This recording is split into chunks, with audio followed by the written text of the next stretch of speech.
ان کا حلف میں نے لیا. اور تو یہ سب جو ٹرانزیشنز تھے، یہ سب جو ادوار تھے، 4 ادوار ان 2 سالوں میں، 2022 مئی سے 2024 مئی تک جب میرے ناتواں کندھوں پہ یہ ذمہ داری رہی، تو وہ دیکھے اور اس میں اپنا کردار ادا کیا. تو یہ اللہ تعالیٰ کا بہت کرم رہا کہ اللہ تعالیٰ نے ایسے خاص طور پہ جب پنجاب ایک گرڈ لاک میں نظر آ رہا تھا، ایک ایسی جگہ پہ پہنچا ہوا تھا کہ جہاں ہر کوئی کہتا تھا کہ اب ایک آئینی مخمصے میں پنجاب پھنس چکا ہے، تو وہاں پہ ایسے فیصلے اللہ تعالیٰ نے کرائے کہ بعد میں جو اس وقت کے چیف جسٹس آف پاکستان تھے، انہوں نے بھی جب اس معاملے کو ٹیک اپ کیا، خاص طور پہ ڈیٹ دینے والے کو، تو ان کے فیصلے میں لکھا ہوا ہے کہ گورنر پنجاب جو ہیں ان کا فیصلہ آئین کے بالکل مطابق ہے. بالکل. جبکہ میں اس ڈیٹیل میں نہیں جاتا، انہوں نے باقی تقریباً سب جگہوں کو بہت زیادہ اس میں قصوروار گردانا یا اس کو کیا. تو اس طرح ہمیں ہر جگہ سے ویلیڈیشن ملی. ایک دفعہ اسپیکر پنجاب اسمبلی نے میرے ایک فیصلے کو چیلنج کیا، میڈیا کے سامنے بھی اپنے ایز رولنگ دینے کی کوشش کی، اور بعد میں پھر انہوں نے مجھے تحریری طور پر خط لکھا کہ آپ کا فیصلہ آئین کے مطابق، آئین کی ان دفعات کے مطابق تھا، اور اس کی تعمیل میں جو آپ نے مجھے احکامات دیے تھے، یہ ہم نے آج ووٹ آف کانفیڈنس کرا لی ہے. تو یہ اب میں نے اپنا آئینی اختیار استعمال کیا تھا اور ضرورت کے عین مطابق کیا تھا. تو اللہ کا بہت شکر ہے. یہ صرف آئینی معاملات ہی نہیں، بہت سے اور معاملات اس میں بہتری کا کردار ادا کرنے کی کوشش کی، نفرتوں کو محبتوں میں بدلنے کی کوشش کی. یونیورسٹیز میں ایز چانسلر کے طور پر جب میں بار بار جاتا رہا، تو وہاں بڑے مجموعوں سے خطاب کرتے ہوئے اسٹوڈنٹس کے اندر محبت کی چنگاری، اور ان کو ایک دوسرے کا خیال رکھنے کی ترغیب، اور ان کو پازیٹیو تھنکنگ کے فوائد، اور ان کو جب کہا، تو یہ ایک محض رسمی ایک خطاب یا واعظ نہیں ہوتا تھا، دل سے بات کی جاتی تھی، اور کئی طریقوں سے اس کو اللہ تعالیٰ نے مجھے دکھایا کہ اس کے اثرات لوگوں تک پہنچ رہے ہیں. تو الحمدللہ میں بہت مطمئن ہوں، اگرچہ بحیثیت انسان بہت سی چیزیں ایسی ہیں جو چاہنے کے باوجود میں اچیو نہیں کر پایا، بہت سی چیزیں ایسی ہیں جو یقیناً نظر انداز ہوئیں یا کمیاں رہیں، وہ ہم سب میں رہتی ہیں. اس کے لیے ہمیں ہر وقت استغفار بھی کرنا چاہیے اور اپنا کمیوں کا اعتراف بھی کرنا چاہیے. لیکن کچھ چیزیں جو اللہ تعالیٰ کے کرم سے ہوئیں، وہ اس پہ بہت دل مطمئن ہے، اور آج بھی اللہ کا شکر ہے کہ بعض گشت کچھ بہتری سنائی دیتی ہے. سیاست میں کیا سوچ کے آئے اور ہمیشہ سیاست کا محور کس چیز کو رکھا؟ اور میاں نواز شریف کے ساتھ آپ کا تعلق جو ہے وہ بڑا پرانا ہے. کوئی ایسی یاد جو میاں نواز شریف کے ساتھ آپ کی جڑی ہو جو آپ کبھی بھی نہیں بھول سکتے؟ سیاست میں آنے کا مقصد جو ہے وہ مجھے اس بات کا پوری طرح یقین ہے، اور میں اپنے تمام دوستوں سے بھی یہ کہتا ہوں کہ ہمیں تصحیح نیت کے ساتھ کام کرنی چاہیے. سیاست سے بڑی شاید کوئی خدمت اور عبادت بہت مشکل ہے کہ ہو، کیونکہ اللہ سبحانہ و تعالیٰ اس بات سے بہت راضی ہوتا ہے کہ لوگوں کی خدمت کی جائے، اور اللہ کی مخلوق کی خدمت کی جائے، اور اس کے بڑے اجر اور ثواب ہیں. اور بہت سے بزرگوں سے یہ بات منقول ہے، لیکن رومی کا یہ قول عام طور پہ کہا جاتا ہے کہ انہوں نے کہا کہ اللہ تعالیٰ تک پہنچنے کے بہت سے ذرائع ہیں، لیکن خود اللہ تعالیٰ کو یہ پسند ہے کہ مخلوق کی خدمت کر کے اس تک پہنچا جائے. تو الحمدللہ خدمت خلق جو ہے، اور میں نے ہمیشہ دیکھا کہ وجہ تو یہ کوشش تو یہ تھی کہ اللہ کی رضا حاصل کریں، لیکن اللہ نے اس کو عزت کا ذریعہ بنا دیا. تو یہ اللہ کا خاص کرم، کیونکہ عزت صرف اللہ کے ہاتھ میں ہے. اور میاں محمد نواز شریف کی میں بے تحاشا عزت کرتا ہوں. میں نے ان کے ساتھ کام کیا ہے، میرے والد صاحب نے ان کے ساتھ بحیثیت ایم این اے کام کیا. 10 سال میں ایم این اے رہا، اور پارٹی کے مختلف عہدوں پہ رہا، وزارت میں رہا، کیبنٹ میں ان کے ساتھ رہا. تو میں نے ان کو ہمیشہ ایک ایماندار شخص دیکھا، ان کو ہمیشہ ایک اسٹیٹس مین کی طرح اپنے ذاتی مفادات پیچھے رکھ کر ملکی مفادات کو آگے رکھتے ہوئے دیکھا، اپنے کاروباری مفاد کو پیچھے رکھ کے ملک کے اور علاقے کے مفادات کو آگے رکھتے ہوئے دیکھا، انسانیت سے محبت کرتے دیکھا، ہر دین، ہر مذہب اور ہر شخص سے ان کو پیار کرتے دیکھا. تو یہ بہت بڑے ورچوز ہیں. یادیں ان کے ساتھ بہت سی ہیں، اور بہت اچھی یادیں ہیں.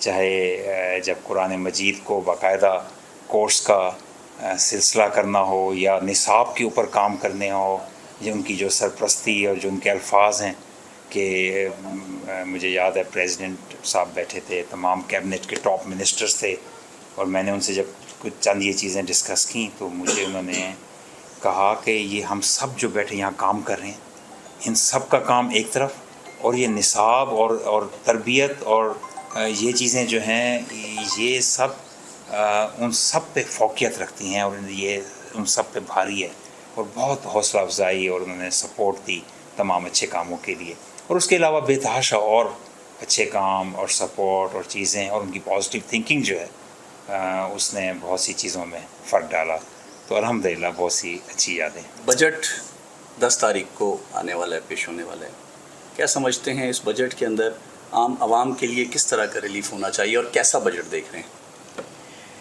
دیکھیے there is always room for improvement, ہمیشہ بہتری کی گنجائش رہتی ہے۔ دنیا کی بہترین حکومت، دنیا کے بہترین ٹیکنیکل اور پروفیشنل اور پولیٹیکل مائنڈز مل جائیں اور وہ کہیں کہ یہ دنیا کا بیسٹ بجٹ ہے، تو کبھی ہو نہیں سکتا۔ ہیومنس آر ناٹ پرفیکٹ، بہتری کی گنجائش رہتی ہے۔ تو میں سمجھتا ہوں کہ حکومت جو ہے وہ عوامی مفاد کو فوقیت دیتی ہے، اور وہ انشاءاللہ جو بھی پیش کریں گے وہ ایک بہتر طریقے سے پیش کریں گے، ہمیں اچھی امیدیں ہیں۔ باقی جو بجٹ ہے یہ کوئی صرف ایک چیز کا نام نہیں ہے۔ بجٹ میں بہت سے آپ کو فائنینشیل اور فسکل ڈیسیژنز ایسے لینے پڑتے ہیں جس کے فار ریچنگ ایفیکٹس ہوتے ہیں۔ تو یہ میرے لیے ممکن نہیں کہ آپ کو ایک ہی سوال میں کوئی ایسا جواب دے دوں کہ جو بالکل سب چیز کا احاطہ کیا ہو۔ تو مجھے توقع ہے انشاءاللہ کہ مزید بہتری کی طرف جائیں گے۔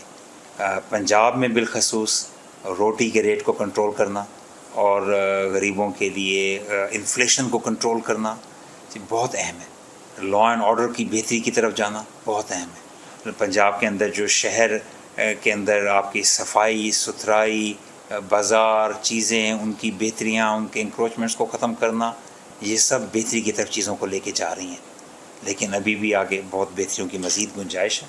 اسی طرح وفاقی حکومت میں بہت سے کام ایسے ہوئے ہیں جس نے اوور دا ایئرز یا اوور دا منتھس جو ہے یہ چیزیں بہت بہتری کی طرف لے گئے ہیں۔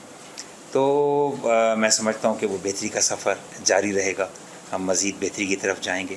اور بالخصوص میں آپ کو بتاؤں کہ پاکستان کو دیکھیے مالی چیزیں اور مشکلات اور باقی چیزیں اور ہمارا جو بجٹ ڈیفیسٹ کو کنٹرول کرنا ایک ہاتھی کو ایک سمجھیں کہ مست ہاتھی کو قابو کرنے کے برابر ہے۔ ہماری جو کرنٹ ڈیفیسٹ کو کنٹرول کرنا، یہ سب چیزیں ہیں۔ اس کے ساتھ ساتھ جو عزت، غیرت اور حمیت کی جب بات آتی ہے تو آج جس طرح پاکستان کی لیڈرشپ نے، بالخصوص پرائم منسٹر میاں محمد شہباز شریف نے اور اس کے بعد پھر آرمی چیف نے جو ڈٹرمنیشن کا مظاہرہ کیا بنیاد المحسوس میں، آپ نے دیکھا کہ پوری دنیا میں پاکستان کی عزت اضافہ ہوا۔ مجھے پاکستانی ڈائسپورا پوری دنیا سے آج یہ بتا رہے ہیں کہ ہم سر اٹھا کے یہاں پہ چل رہے ہیں، اور پوری دنیا میں اور رویے بدل گئے ہیں۔ میں کس ملک کا نام لوں؟ صحیح۔ ہمارے دوست ممالک سے لے کر وہ ممالک جس کو عام طور پہ کہتے ہیں کہ وہ بس دیکھنا بھی شاید پسند نہیں کرتے تھے، وہ اب آگے پیچھے ہیں، ہمارے ساتھ کانٹریکٹس کر رہے ہیں، ٹریڈ کرنا چاہتے ہیں، ہمارے پاس چیزیں آ کے ریوائیو کرنا چاہتے ہیں۔ تو الحمدللہ پاکستان کے اندر یہ بہت بڑی ڈیولپمنٹ ہوئی ہے۔ تو ایک پاکستان بہتر، اور یہ اسی لیے ممکن ہوا کہ اللہ تعالیٰ کی مدد آئی، اور میری ذاتی ناقص ادنیٰ رائے یہ ہوگی کہ وہ مدد اس لیے آئی کہ ہماری لیڈرشپ نے ایک ذرا لمحہ برابر کا بھی توقف نہیں کیا۔ انہوں نے جرأت اور اس کے ساتھ کہ ڈرے بغیر کہ انجام کیا ہو، انہوں نے کہا نہیں، اگر انہوں نے انڈیا نے ہمارے اوپر حملہ کیا تو پھر بھرپور ہم جواب دیں گے۔ دیا، اللہ نے اس میں بہت فتح عطا کی، اور دنیا کے اندر وار ڈائنامکس ہی تبدیل ہو گئے، اور اتنی بڑی عزت اللہ کی طرف سے ملی ہے۔ تو یہ جرأت کے ساتھ ہوتا ہے۔ اگر ڈرنے والی کوئی حکومت سابقہ ماضی کی طرح ہوتی تو شاید چپ کر کے ان حملوں کو برداشت کر کے بیٹھی ہوتی، کچھ نہ کر رہی ہوتی۔ تو آج اللہ کا شکر ہے کہ یہ جواب دہی بہت ہی بڑی غنیمت۔ اپوزیشن کے لیے کیا میسیج ہے؟ دیکھیے جب وہ حکومت میں تھے تب بھی مجھے ان سے توقع تھی کہ اپوزیشن کے ساتھ وہ بہتر سلوک کریں، اور ہاتھ نہ ملا کے اور توہین کر کے اور عجیب الفاظ کہہ کے تمسخر نہ اڑائیں. اور آج حکومت جو ہے وہ ایک ذمہ دار حکومت ہے، وہ اس طرح تمسخر نہیں اڑا رہی. اور اپوزیشن کا ہمیشہ خیال رکھنا چاہیے، اپوزیشن کو ساتھ لے کے چلنا چاہیے. اور میں کبھی بھی اس بات کے حق میں نہیں ہوں کہ ماورائے قانون یا ماورائے عدالت کوئی کام ہونا چاہیے. تو آج اگر وہ پابند سلاسل ہیں تو ان الزامات کے تحت ہیں جن کا میں خود بھی وٹنس ہوں. 9 مئی کو کیا ہوا تھا پورے پاکستان نے دیکھا تھا. 9 مئی سے پہلے گورنر ہاؤس میں حملے ہوئے، میرے CCTV کیمرے انہوں نے توڑے، لیکن فوٹیج پھر بھی اس میں محفوظ ہے، چیزیں ہیں وہاں پہ. اور لیکن صاحب یہی پہ ایک سوال کہ گورنر ہاؤس پہ حملہ ہوا تو آج بتائیں نا کس طرح کا حملہ تھا، کیا تھا بیسکلی؟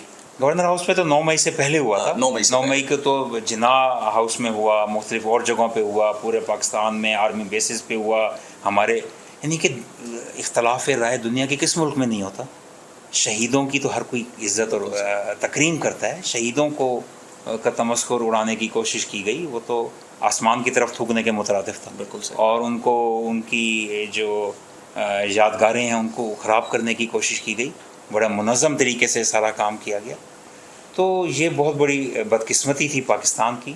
ہماری اپوزیشن کسی کو بھی ایسا نہیں کرنا چاہیے.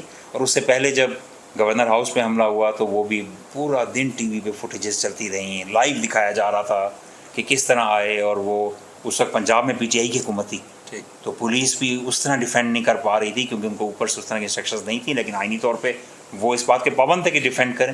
تو وہ پولیس افیکٹولی نہیں روک سکی. گیٹ تک لوگ پہنچ گئے، گیٹ کے اوپر چڑھے، جلتے ہوئے ٹائر اندر پھینکے.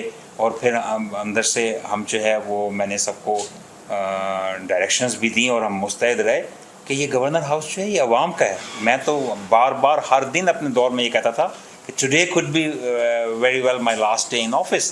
نہ زندگی کا پتہ نہ نوتوں کا پتہ.